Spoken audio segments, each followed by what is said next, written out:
All right, Kyle Neddenripp here with our Thursday night tailgate with Dan Harris from Scecina. And Dan, the good vibes are rolling here at Scecina. 2-0 record to start out. Big game against Beech Grove tomorrow. And I caught the end of practice there. You're playing a little bit of quarterback on the scout team, getting your arm worked out a little bit. But what kind of are the after last year, you got off to that tough start. I know the record maybe wasn't. You were playing better at the end of the year. Certainly than you were at the beginning, but to get off to a 2-0 start, what's that done for your program? It's been really huge just in the fact of last year was tough, and we were just 2 plays away every game that was close. And then Concordia, we just came out like gangbusters, and ever since then, it's just been kind of riding this positive plays, positive momentum, and the Heritage Christian game, we battled a lot, but the kids are saying, hey, if we're doing what we're coached to do, guess what good things are going to happen, and when results match up with what our process is, then 2-0 is a great feeling. Yeah, last week was 52-50 at Heritage Christian. I went back and watched the end of that and parts of the game, but watched the end of it, and you got the touchdown on a defensive play. Gavin Connell picks up the ball, runs 40 yards for a touchdown, and then a punt kick extra field goal block to save the game by Bryce Mathis. So it took not only the offense playing well, you got a big defensive play and then a special teams play to kind of close them out. But, you got to take a lot of that. That was probably one of the more exciting games of the night around the state. But, as a coach going through that, I think 6 lead changes in the second half. What was that like on Friday? The fact that it was just kind of like an overall team win. We had every kid but 4 play, offense, defensively, and special teams. And, when you look at Heritage Christian, they're big, they're strong, and we just kept responding to each punch that they had, and they have some just really good athletes, and we had a good plan, but they were talented, and then our kids just kept that momentum going, the positivity, and then being able to have big O plays, big defensive plays, big special teams plays. It was cool to see all 3 phases work. Even when you look at the score, 52-50, you're like, well, the defense may not have played well. We still forced 4 turnovers, had a special teams touchdown, a special teams safety, and then the game-winning block. So it was awesome to see all 3 kind of work together. I wrote down some of the stats. Bryce McDonald had he's up to 578 yards passing on the season. How has he come in and kind of got? I know he's got some receivers, obviously, too. Bryce Mathis has 18 catches for 324. Tristan Brown also off to a great start, has 13 catches for 202 and 3 TDs. But obviously, the passing game has really been clicking for you guys, but what's maybe led to that, or did you see those guys having that connection in the summer? We did in the summer, but Bryce's older brother Luke was our starting quarterback last year, and Bryce was hurt. So I think Bryce kind of saw what a high school quarterback has to go through on a week-to-week basis. And then our summer scrimmage, we scrimmaged Decatur Central, we scrimmaged North Central, Roncalli, Perry Meridian, and then Eastern Hancock. And then playing 7-on-7 against other big teams, he just got so many reps and got comfortable, especially when you're throwing to Bryce, Gavin, and Tristan, and then you have Eric running the ball. So it kind of just gave him that confidence that he was like, all right, I just got to get the ball out and work on my mechanics. And our offensive coordinator, Matthew Weimer, he's absolutely incredible. He's a young guy, 25, played college quarterback at Hanover, and he's just so intentional and just really good at just reading defenses, but also just kind of, hey, just make the easy throw and give it to our 3 studs, and they'll make a play. And Eric, too, I was going to mention, he has 167 rushing, had the big game last week, but also 24 tackles. So doing for both sides of the ball for you. What's he meant for your team so far? So he's one of our 3 captains. Honestly, all the guys we mentioned, except for McDonald, play defense. I like to say that they're the Travis Hunters of 2A football because the first 2 teams we played, they didn't go both ways, all the guys. So we take that just a huge badge of honor. We take pride in that. Hey, we are going to play 150 plays, and we're going to play it at a really high level, and we condition for it, and we're in shape for that. And Eric, he had a banged up shoulder, and you could just see he was just wincing. He's like, I'm going back out there. And he ended with 15 tackles against Heritage and had 2 touchdowns in the second half. And just our resilient group is just, I don't know, I love them to death, and it just makes me proud to just see how they just battle through all the adverse circumstances. Well, again, joined by Dan Harris here at Scecina. And you didn't have an easy, you follow one of the legends of high school football, and not Hurley, but, you come in last year. What was it like, the transition for you, coming into that role and everything he's done for this school and this program? And I know he's a guy that's very highly regarded around here, but have you kept that connection from him, and just kind of what's that been like stepping in those shoes? Yeah, he's at our every game. He'll send us a text. I still saw in Huddle for this week. He watched about 42 minutes of film. He really doesn't text us, schematic stuff, but he was in the end zone by the woods at Roncalli on Friday, and I saw him just jump up and down on a few plays, which is awesome. And, a lot of our assistants played with Coach Hurley or coached under Coach Hurley. So it's really kind of just mixing a little bit of what I've learned from being at Roncalli and BD and a lot of my assistants from Roncalli, mixing it kind of with what Coach Hurley's done. And, it's seemed to have been a good formula, even though, the record didn't show last year. And this year it's just, I don't know, it's awesome. It's just kind of like new age Scecina, just tough, and then just with a little modern twist. With what you guys do, you don't have, like you mentioned, your numbers aren't, through the roof at this point. I think about similar to probably what you had last year, but how does that change how you practice? What do you guys do to try to maybe keep guys fresh and being able to go on Friday nights? So we've started this year with about 7 more kids, and you think, oh, okay, that's good for us. That's huge. We went from about 23 to 30, but just in terms of practice, we do have to make sure we do. We can't go offense. Hey, you're practicing for 2 hours there. So really just making sure we go 50 minutes of offense, 50 minutes of defense, and you can't forget special teams. But it's just crazy the kids have to know the offensive playbook, the defensive playbook, all the special teams adjustments. And come from a 4A and a 6A school, last year that was an adjustment. And for these guys, they just pick it up. And thankfully, we practice for about an hour and 45, and they pick it up, and they're able to execute what we asked them to do at a pretty high level.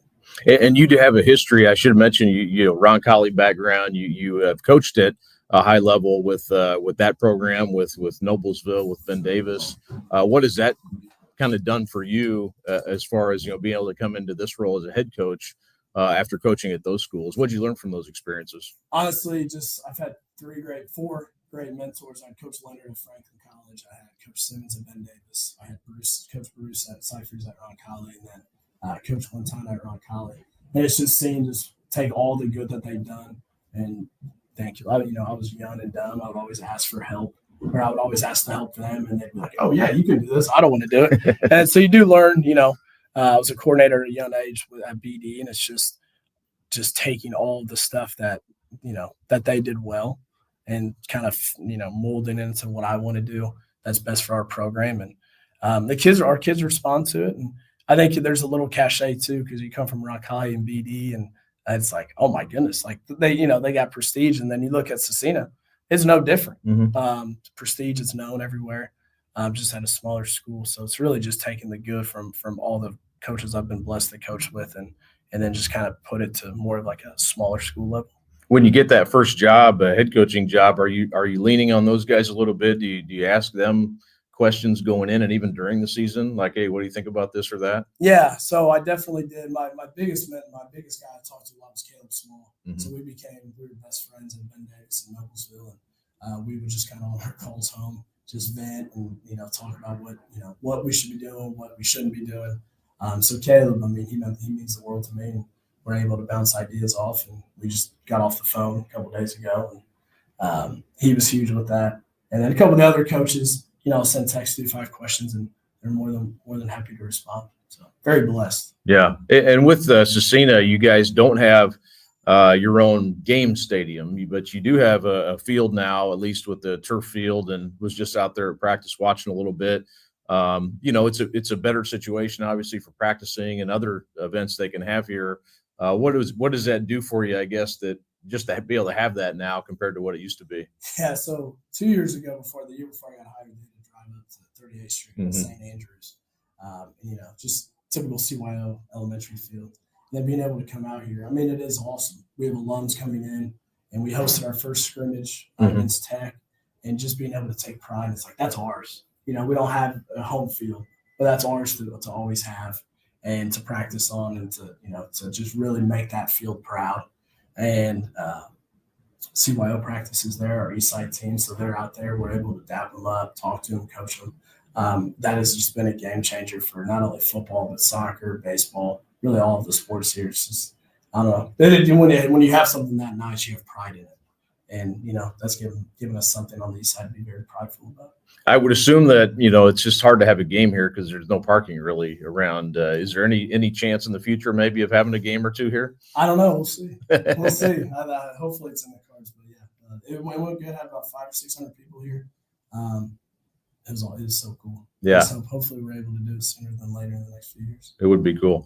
I wanted to ask you too, Dan, about, you got this big game against Beech Grove on Friday night. This is going to be, both teams 2-0, teams that have played each other for a long time. I know with the conference changing and everything, this game will go off the schedule next year. But how do you kind of keep the guys, there's bigger things ahead, obviously, for you guys in the future, looking at sectionals and whatnot. But, how do you kind of approach this game with Beech Grove? What concerns you about them? Yeah, the overall messaging is just go 1-0 this week. So Monday, Tuesday, Wednesday, Thursday would be great. Did we go 1-0 this week? So ultimately go 1-0 on Friday. And if you keep going 1-0 on Friday, then you're 9-0. So we just try to kind of take away the outside noise, take away that, it's a big game, and, then, you're here to talk about it, and, you showed up to practice. And really just focus in on what we need to do offense, defensively, and special teams. The two major concerns for Beech Grove, they have a star running back, number 9, that, we just got to tackle. He's a load to bring down. And then number 10 for them defensively, I think he's an all-state kid last year. He made our life just kind of miserable last year on tackles, just almost everywhere. And then and it's hard too. I mean, Coach Mosley's a good coach. Mm-hmm. I love Coach Mosley, great guy. We've sat and talked for long periods. And, he's a good coach. A lot of his guys are ready schematically and just motivation-wise. So those three things are kind of the biggest concerns that we have for Friday. Again, Scecina plays Beech Grove on Friday night. It'll be a big game. Both teams, you guys both kind of right outside the top 10. We do our rankings for this in each of your classes. So it'll be interesting to see what happens with the result of this game. And then moving forward, what do you like about your team, Dan, as you get into week 3? Hard to believe we're already into week 3 now, but what do you like about this group so far? What's kind of sort of their sort of every team kind of has a personality. What does this team have? We call it juice. Yeah. Just if you're juiceless, you're useless. And our kids, they're full of juice, so they're just a fun group to be around. I tell them every day I love them to death, just because they show up every day. They want to work hard, but they also want to have fun. And just being able to be surrounded by such a great coaching staff too. That Scecina means a lot to us. Scecina means a lot to our players. Scecina means a lot just to the community. And to be able to go out to that field and our kids just full of juice, full of just wanting to get after it. That's the vibe. We'll take any punch, and we'll punch back until the clock's on 0. Awesome. Well, thanks so much, Dan, for joining me here. I'll be back talking a little bit about some of the highlights coming this week. But again, for our Thursday tailgate, appreciate Dan coming on, joining us. Thank you, Kyle. You bet. Thanks again, Dan Harris, for joining us on our Thursday night tailgate. Should be a good atmosphere over there at Beech Grove. Good game, good crowd. Again, these teams should be really well matched. I think a lot of points potentially on the board in this one. Beech Grove won last week. They're 2-0 on the season. Scecina had that wild win over Heritage Christian last week as well, winning 52-50 on that defensive touchdown. Gavin Connell returned a fumble, 41 yards for a touchdown in about the last 3 minutes, and then Bryce Mathis blocked a field goal attempt that could have won the game for Heritage Christian. So both teams off to really good starts. That should be a fun one. Some of the other games, again, you can find all my predictions on IndyStar.com on the games of the week in Central Indiana. Avon HSE, that is the battle of number 5 HSE against number 6 Avon in Class 6A. I think Avon's about as talented. They have a really strong group this year. Ran for 268 yards against Ben Davis last week. So that kind of tells you what they can do offensively. Of course, this was a game last year. Jace Cameron got hurt for Avon against HSC, their quarterback. So he missed almost the entire rest of the season after that. HSC 2-0, a couple of good wins over Fort Wayne Carroll and North Central in the last 2 weeks, and just allowed 14 points in those 2 games combined. So good defensive effort from HSC. HSC ranked number 5 in 6A. Franklin Central and Brownsburg, that is number 1 Brownsburg against Franklin Central team that's 2-0 so far, but haven't played, obviously, the competition of number 1 Brownsburg just yet. Brandon Sharp had another great game last week, 237 through the air on 8 catches and in a a win over Cathedral. Franklin Central beat Roncalli last week, 22-15. Connor Moreland was 17 for 23 in that game, 198. But Brownsburg has not lost to Franklin Central since the Flashes joined the HCC in 2018. So we'll see if they can get over the hump there. And then some of the other good games at Roncalli Chittard. At Chittard, that could be a rematch in the sectional anyway. They are in the same class, same sectional in Class 6A. Plainfield Mooresville should be a really good game. Both those teams 2-0. Plainfield ranked number 7, and a team I think that they're probably going to get overlooked a little bit because they're in that 5A sectional with New Pal and Cathedral, but a good team in their own right, ranked number 7 in 5A right now. Luke Starnes had a huge week last week running the ball. Another interesting game to me, East Central and Lawrence North. Lawrence North lost last week to Fishers. Isaiah Moore did not play in that game. Pat Mallory said hope to have him back tomorrow in that one against East Central. East Central, this is an interesting game. East Central, a team that normally really strong in 4A. This year they're playing 5A, have moved up because of the success factor. So we'll see if they can hang with Lawrence North. Obviously, Lawrence North very fast and athletic. East Central, big team. They like to run, but can throw it this year as well. And some of the others, Westfield, Zionsville, see if Westfield can bounce back from that loss to Carmel. St. Xavier out of Cincinnati plays Cathedral at UIndy.